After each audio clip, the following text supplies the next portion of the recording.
We are so fucking back, ladies and gentlemen. What's up, guys? Welcome back to another one of these analysis slash kind of ranking videos. Firstly, I want to apologize for the lack of uploads. I just started up school again, so I'm kind of adjusting back to how to fit everything in. And I think I finally kind of figured out what would be the best schedule for everything. So expect much more videos to come out much more frequently. In this video, I thought it'd be really fun to talk about the sophomore quarterbacks from the 2024 NFL draft. Now, obviously, it's still very early, but I mean, as of right now, this draft class is looking legendary. We're gonna do how we normally do this: go through a list I've made of ranking these guys, and then give points to whoever wins that category. Now, if you recall, there were 6 quarterbacks taken in the first round in 2024, all of them in the top 12. But before we go into this video, there's some things we have to address about how I made this list. So firstly, JJ McCarthy, this technically was his first year. He didn't play any regular season football in that 2024 rookie year. He was injured in the playoffs, but I mean, he was one of the worst quarterbacks in the league, and he certainly was not going to be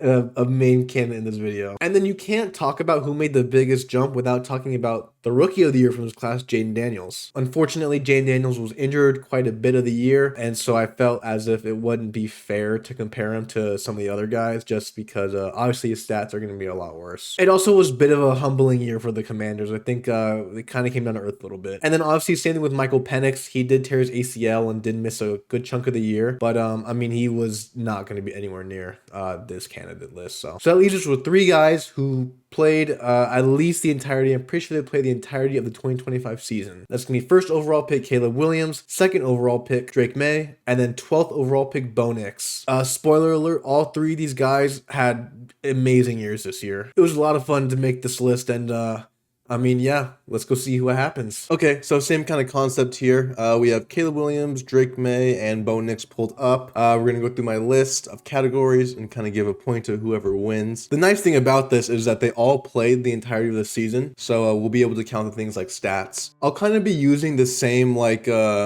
I guess point categories I did with the MVP video with Drake May and Matt Stafford, just because I think that's going to be the easiest one to do with these guys as well. So straight off the bat, let's just look into the players' stats, how they did during the regular season. We look at Caleb Williams right here. He threw for 3,942 yards, 27 touchdowns, 7 interceptions, and a QBR of 58.2. Drake May threw for 4,394 yards, 31 touchdowns, 8 interceptions with a QBR of 77.1. And then finally, Bo Nix threw for 3,931 yards, 25 touchdowns, 11 interceptions with a QBR of 58.3. So looking at yards, obviously we see the point goes to Drake May. He, in fact, was the only one that threw over 4,000 yards, but Caleb Williams, I think Bo Nix, yeah, they were both very close to 4,000. So for touchdowns, once again, it's going to actually go to Drake May. I actually thought Bo Nix was going to win this one, but Drake May once again wins.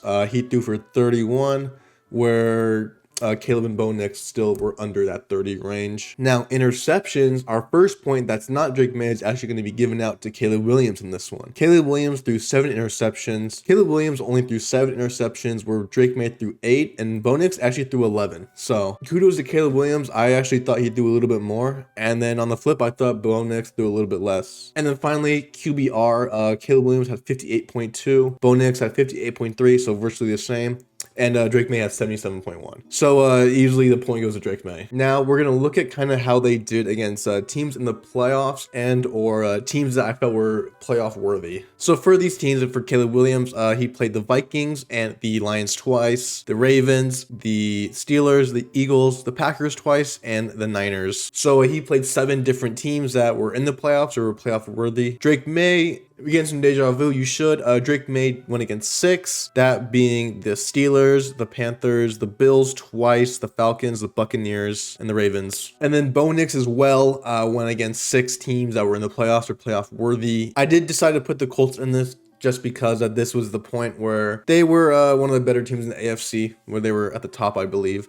So they played the Colts, the Chargers twice, the Eagles, the Texans, the Packers, the Jaguars, and I believe it said the Chargers already. But if you notice, I left out the Chiefs. I really went back and forth about the Chiefs or not. I mean, even like right here in when they beat them 22-19, this was still with Mahomes, and it was a close game. But I mean, the Chiefs have the 9th pick, so I decided you know, just for the sake of it, we'll leave them out. So just barely, Caleb Williams did play a harder schedule than the other guy. So I guess, I guess that could be point worthy. So I will give Caleb Williams a point for that. But looking how these guys did in these games, Caleb Williams threw for 15 touchdowns, 5 interceptions, and 2,266 yards. Drake May threw for 10 touchdowns, 5 interceptions, and threw for 1,888 yards. Bo Nix left it off with 13 touchdowns, 4 interceptions, and 2,046 yards. So relatively speaking, it was pretty split. Obviously some categories were better than others, so I decided just for the sake of it that really Drake May would be the one out of the running for this point. I mean, Bo Nix, Caleb Williams, at least each threw over 10 touchdowns and hit that 2,000 yard mark, where Drake May did not. But that's not to say he did bad. Like, again, it was pretty split all in all. So looking at Caleb Williams or Bo Nix, it's pretty hard. Bo Nix threw less interceptions, but on one hand, Caleb Williams threw more touchdowns, and he threw 200 more passing yards as well. So it kind of depends on like how what you gauge, and we'll kind of get into at the end like why these videos are kind of fun to make. I think I am going to give the point to Bo Nix here. I mean, you could really go back and forth for either. I mean, Bo Nix really didn't have a stinky one. The one stinky game he did have might be against the Chargers, week 18. Oh, I guess he didn't. I guess he did play the whole game. I don't know, man. Now that makes me think. The Chargers, they benched everyone. I remember that. I'll also go with Bo Nix. Week 18 was one of those few weeks for a team like the Broncos where they're in. So I don't remember if they were playing for seeding or not, but just for the sake of like my sanity, you can go back and forth. So maybe that could be one that you guys disagree on. But yes, I will give the point to Bo Nix, and Bo Nix is finally on the board. So quick check-in right now. The score is 3, Drake May, Caleb Williams with 2, and then Bo Nix finally rounds us with 1. We looked at how they did against playoff caliber teams, and now we're just going to see how they did against top 10 defenses. So now looking at all these guys, they actually played against the same amount of teams in the top 10 defense. Caleb Williams played against the Vikings twice, the New Orleans Saints, and the Cleveland Browns. And then also for teams like the Vikings that they're in the same division, they played twice. I just count that as one team rather than just like counting them separate. Drake May played against the Saints, the Cleveland Browns, and then played against the Buffalo Bills twice. And then finally, Bo Nix played against the Chargers twice, the Houston Texans, and the Chiefs twice. Okay, so in these games against these top 10 defenses, Caleb Williams threw for 3 touchdowns, 1 interception with 624 yards. Drake May threw for 6 touchdowns, 1 interception, and 971 yards. Bo Nix threw for 4 touchdowns, 2 interceptions, and then 649 yards. Drake May wins this category pretty easily. Played really good against these good defenses. Our last stat I'm going to count for these 3 guys is rushing, as they're all good rushing threats on the ground. Caleb Williams had 388 yards with 3 touchdowns. Drake May had 450 yards with 4 touchdowns. And then Bo Nix had 356 with 5 touchdowns. I kind of decided that Caleb Williams wasn't going to win this one, although that is still a really solid line. I decided between Drake May and Bo Nix, and this one was really hard.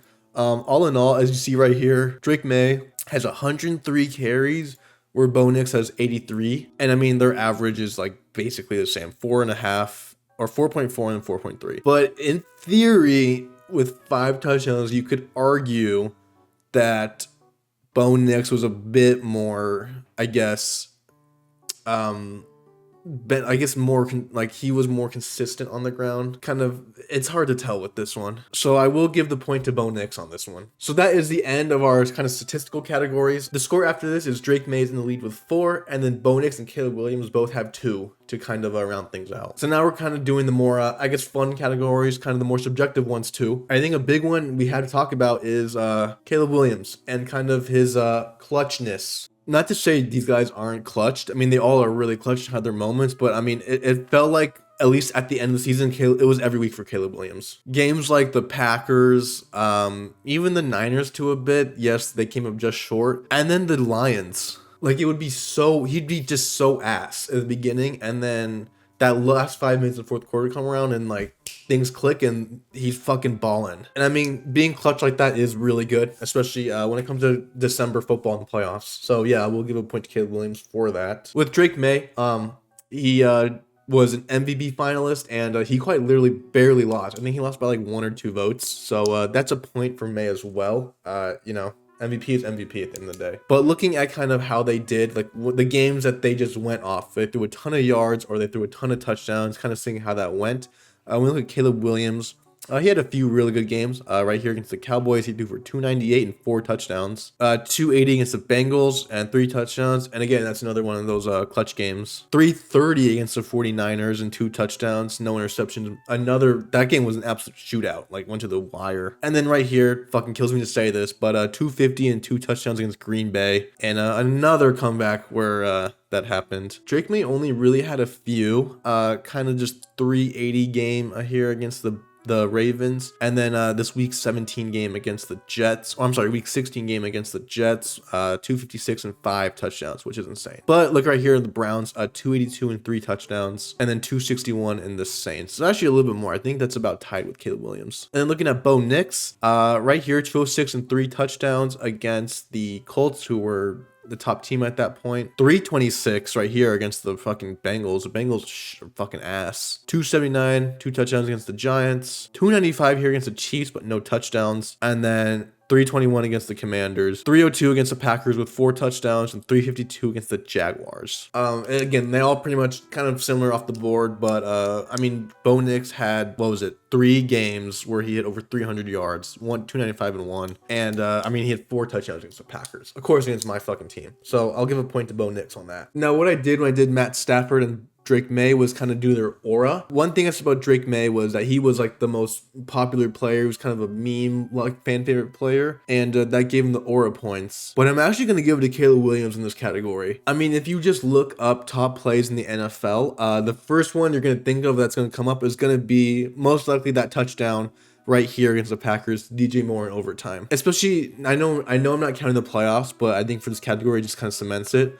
The stats are not great, but like he made those clutch plays, and like it was like those plays were insane. It wasn't a matter of like, oh, like he just drove him down the field. Like he made some crazy fucking throws. So I have to give a point to Caleb Williams for that. And then for the last category, kind of seeing who I think is going to be the best well off. Bo Nix is kind of out of the running, but he could still maybe get a point for this. Honestly, all 3 of these guys are gonna be pretty well off. They're on pretty set teams. I will say the one thing about Caleb Williams that he does not have that Drake May and Bo Nix do have is a top 10 defense. In fact, the Bears are the 29th best defense, so not great. They got a lot of turnovers though. But I mean, at the end of the day, like defenses is what's gonna win you championships and games when it gets cold and late and really matter.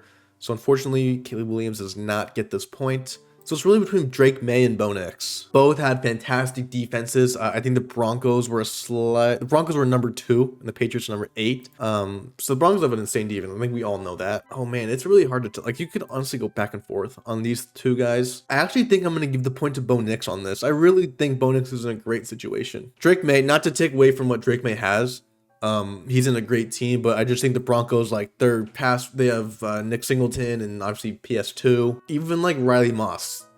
Riley Moss is a good corner. He just gets picked on because he, is opposite Patrick Surtain. And I just think Bo Nix's offense is going to be a little bit better structured compared to the Patriots. One thing I was really critical on the Patriots, especially in the playoffs, was just they couldn't really get the ball around. Felt like it was they could either just run with Ramondre Stevenson or just force through the ball to Diggs. And it worked for here, but obviously once it got to the Super Bowl, it did not. Where with Bo Nix and the Broncos, obviously I think Courtland Sutton, I think, is got to be one of the most underrated wide receiver ones in all of the NFL. I really like guys like Troy Franklin and even like Marvin Mims. It's going to be kind of interesting to see how they use him or if they kind of replace him. He's a really good like a returning threat too. And I actually think the Broncos are going to be a team that's going to be a lot more aggressive in free agency compared to the Patriots. I do think they are a prime candidate for Kenneth Walker if he does decide to walk. And also, I really like them to get someone like Romeo Doubs. Actually, same with the Patriots. I like them both to get Romeo Doubs. Just another set of hands. So I will give the point to Bo Nix, not fucking Blake Nix, Bo Nix on this one. And that is it, ladies and gentlemen. No matter what, I think we all knew the winner was going to be Drake May in this one. He ended today with 5 points, where Caleb Williams and Bo Nix both had 4. So it was pretty close. All in all 3 of these guys had huge jumps compared to last season. If you are a fan of these teams, you should be pretty happy. There's not much more you can ask for out of this. But that's kind of what I wanted to say at the beginning, kind of what I was alluding to, was kind of why it's fun to make these videos, and kind of, I guess, why I make these videos is at the end of the day, this is all very subjective. For example, being, I mean, we look at Caleb Williams is a good one. Yes, you look at these games, especially against the Packers and the Lions right here at the end of the season. Those first 3 quarters, he did not play great. He did not play good. And then that fourth quarter comes around and things change and he looks like a whole different player. And it's like, okay, he doesn't play good for the whole game, but he locks in for the fourth quarter. So should we dock him a point because he doesn't play good, or should we give him a point because he's clutch? You know what I mean? And then obviously he's like, okay, well, roster help. Obviously, Drake May's roster is not great, whereas Bo Nix and Caleb Williams too have really good rosters. But then at the same time, it's like, okay, well, Drake May barely lost MVP. That should have some merit over these two guys. But he didn't win MVP. And then even looking at like when I compare Drake May to Matt Stafford dominated Drake May in terms of stats, but he still barely lost MVP. So it's all in all, it's just all very subjective. At the end of the day, what I think is going to be more important is going to be different to what someone else may think. And I think that's what makes something like this fun. Yes, it's my perspective, but also gives you guys a platform to kind of agree or disagree and specify why you think one player is better than the other, and so on and so forth. But that's going to be it for today's video. Thank you guys so much for watching. I guess congratulations, Drake May. You got one. And yeah, let me know what you guys want me to do a video like this on. I have a few ideas. I'd like to do maybe like other draft class quarterbacks, like the 2020 class, 2018 class, maybe different positions, or like I mean, anything. Just let me know what you guys would like to do, and I will get working on that. So yeah, all right, thank you guys.